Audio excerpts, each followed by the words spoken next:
December 1943. A German fighter pilot spared a crippled American bomber over Germany. 10 men survived because of that choice. Then both pilots went home and never spoke of it again. For 43 years, Charlie Brown carried one question. Who was he? The German pilot who looked him in the eyes and chose mercy instead of murder. The man who risked execution to save strangers. In 1986, Charlie Brown began searching. 4 years of dead ends, hundreds of letters, countless phone calls. Then in January 1990, a letter arrived from Canada. 4 words, I was the one. This is the story of how 2 enemies became brothers. Charlie Brown made it back to England on December 20th, 1943. Ye Old Pub landed at RAF Seething with 11 wounded men aboard, including 1 dead. The aircraft was so damaged it never flew again. Ground crews couldn't believe it had stayed airborne. At debriefing, Charlie told his commanding officers what happened. A German fighter had escorted them to safety. The response was immediate. Never speak of this again. Don't tell the crew. Don't tell other pilots. If word got out that German pilots could show mercy, it might create dangerous sentiment. The official line was clear. You can't be human and fly in a German cockpit. So Charlie stayed silent. He completed his combat tour, flew more missions, came home to West Virginia. He went to college, rejoined the Air Force in 1949 and served until 1965. Became a State Department Foreign Service officer, made trips to Laos and Vietnam. Retired in 1972 and moved to Miami as an inventor. He built a life and raised a family, but he never forgot. His daughter would later recall her father's nightmares. She remembers him waking up in a cold sweat every now and again. The war never really left him, and always, underneath the PTSD and the memories of combat, was one haunting image. The German pilot in the Bf-109 flying alongside them. Franz Stigler also stayed silent. He'd landed near Bremen after escorting the B-17 to safety and said nothing to his commanding officers. What he'd done was a court-martial offence in Nazi Germany. The penalty for sparing enemy aircraft in combat was execution. If anyone discovered he'd deliberately let 10 Americans escape, he'd face a firing squad. So Franz kept the secret through the rest of the war. He survived Germany's collapse, the chaos of defeat, the occupation.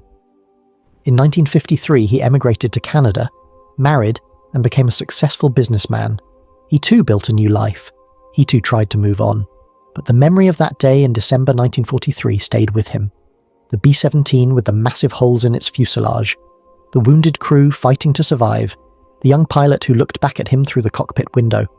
Franz would later say he lost his appetite for the Knight's Cross after that day. He stopped aggressively pursuing victory claims. The sight of that shattered bomber and its dying crew changed something in him. Both men carried the memory in silence for decades. An encounter that lasted maybe 10 minutes had marked them both permanently. 1986, Boston. A combat pilot reunion called Gathering of the Eagles. By now, Charlie Brown is 64 years old, a retired Air Force colonel living in Miami. Boeing has invited old fighter pilots to celebrate the 50th anniversary of the B-17's first flight in 1935. During the event, someone asked Charlie if he had any memorable missions during World War II. He thinks for a moment. Then he tells the story. The crippled bomber, the German fighter that appeared on their wing, the escort to safety, the salute. Afterward, people gather around him with questions. How had he never tried to find this pilot? Who was he? Did he survive the war? Charlie realizes he's carried this question for 43 years without ever seriously trying to answer it. He decides, I need to find him. He starts with official channels. He contacts the US Air Force. He writes to West German Air Force archives. He requests records from the Army Air Force's Historical Office. Surely someone, somewhere, has documentation of German pilots stationed near Bremen in December 1943. Months pass, then a year, then 2 years, 3, 4. The records don't exist, or they're incomplete, or they've been lost, or they're classified. Dead end after dead end. The German military archives were scattered across divided Germany. The Luftwaffe's detailed records were destroyed or captured by the Soviets. Finding one specific pilot from one specific day in 1943 is nearly impossible, but Charlie can't let it go. His nightmares continue. He wakes in cold sweats remembering the flak, the fighters, the dying crew. And always, the question, who was the German pilot? In 1989, Charlie tries a different approach. He writes a detailed account of the incident and sends it to a newsletter for combat pilots, both American and German veterans. The letter describes the date, the location, the circumstances, the Bf-109's markings, everything he remembers. He includes one specific detail. The German pilot had looked directly at him and then given a salute before breaking away. Charlie sends the letter and waits. He's 67 years old now. More than 46 years have passed since that day over Germany. The German pilot might be dead, might never have survived the war, might have died in the decades since. But Charlie has to try. Meanwhile, in Vancouver, Canada, Franz Stigler is 74 years old. He too had attended Boeing's 50th anniversary event in 1986, the only German pilot there. A local TV station interviewed him, and he told his story. The B-17 he spared, the decision he made, the risk he took. Franz had also been making quiet inquiries over the years. He wanted to know if the bomber made it back, if the crew survived. He contacted old Luftwaffe associations, asked around at veteran gatherings, no answers. Then, in January 1990, Franz sees Charlie's letter in the Combat Pilot newsletter. He reads it.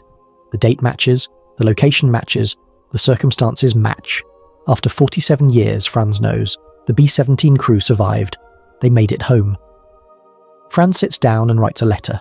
He sends it to Charlie Brown in Miami, Florida, January 18th, 1990. Charlie receives an envelope from Canada. Inside is a letter that begins, "I was the one." When Charlie and Franz first spoke on the phone, Franz described his aircraft. Every detail Charlie needed to confirm this was the German pilot from December 20th, 1943. Franz explained that when he pulled alongside the older pub and saw the extent of the damage, when he looked through the holes in the fuselage and saw the desperate crew trying to save each other, he remembered the words of his commanding officer Gustav Rudel. "If I ever see or hear of you shooting at a man in a parachute, I will shoot you myself." To Franz, the men in that shattered bomber were no different than men hanging from parachutes. They were helpless. They weren't a threat. Finishing them would be murder, not combat.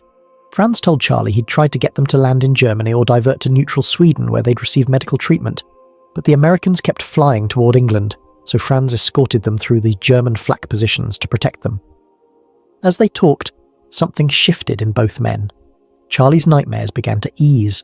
The question that had haunted him for nearly 5 decades finally had an answer.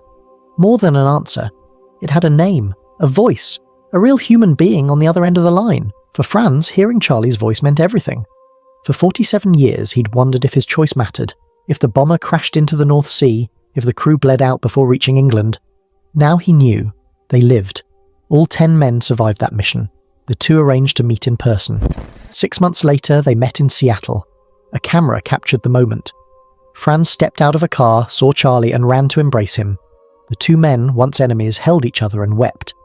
Franz turned to the camera and said softly, "I love you, Charlie."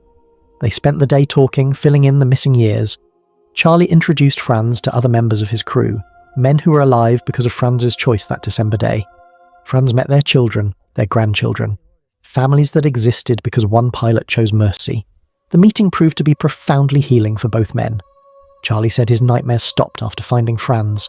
Franz said that meeting Charlie and the crew was the only good thing that came out of World War II for him.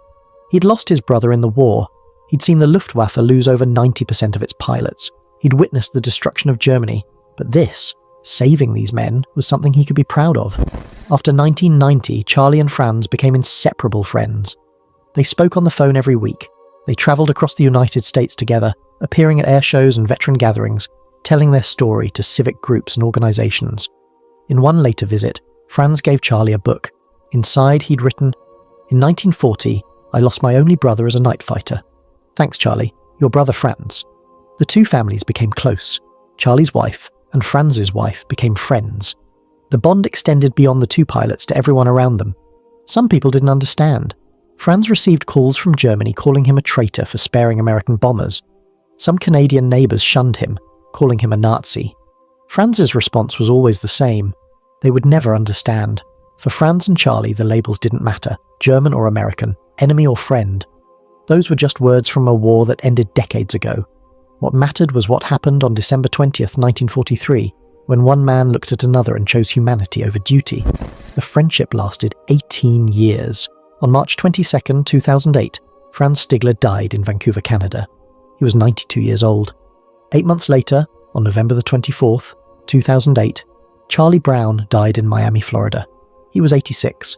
They're buried thousands of miles apart, but their story remains inseparable. Two men who met for 10 minutes in combat in 1943 and became brothers for the last 18 years of their lives. Their story became a book called A Higher Call, written with the help of authors who documented every detail. The book became a bestseller, introducing their story to millions who'd never heard it.